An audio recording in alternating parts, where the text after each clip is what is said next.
Kersfees is 'n wonderlike tyd, vir volwassenes en vir kinders.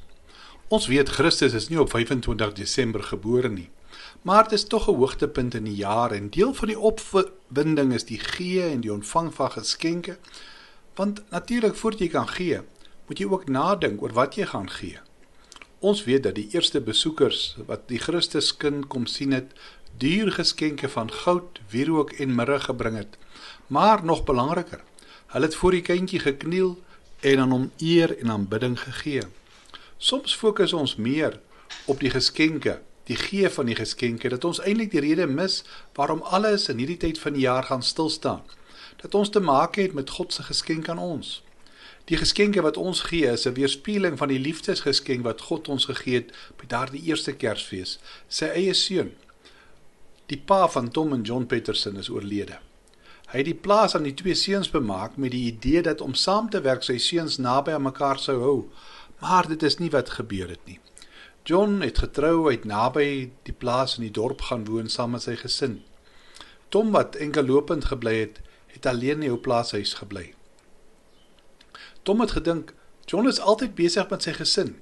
Hy doen net wat hy moet doen op die plaas, hy is net hier om geld te maak, maar dan gaan hy na sy huis toe, na sy vrou en sy kinders. En so daar geleidelik afstand tussen hom en sy broer begin kom. Aan die ander kant het sy broer John gedink, dit lyk asof my broer kwaad is as ek huis toe gaan, na my familie toe.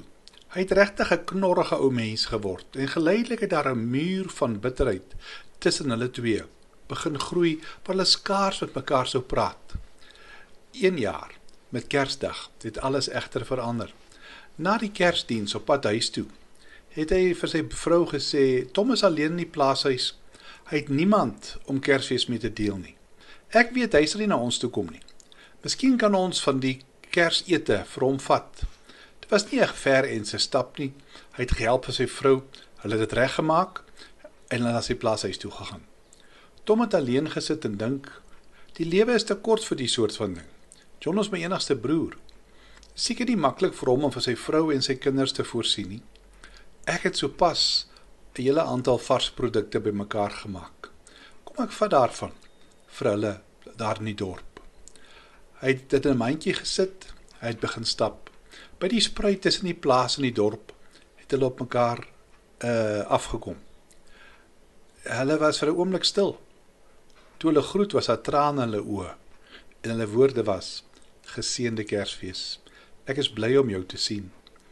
Ek en jy weet watter vernietigende effek sonde in ons lewe het. Hoe sonde ons verhoudings wil verskeur. Maar die geskenk van Kersfees verander alles. Moet jy nie ook 'n stap neem hierdie jaar nie. Jy kan dit net doen as jy onthou, in die stad van Dawid is ons verlosser gebore, Christus, die Here. Kom ons bid saam.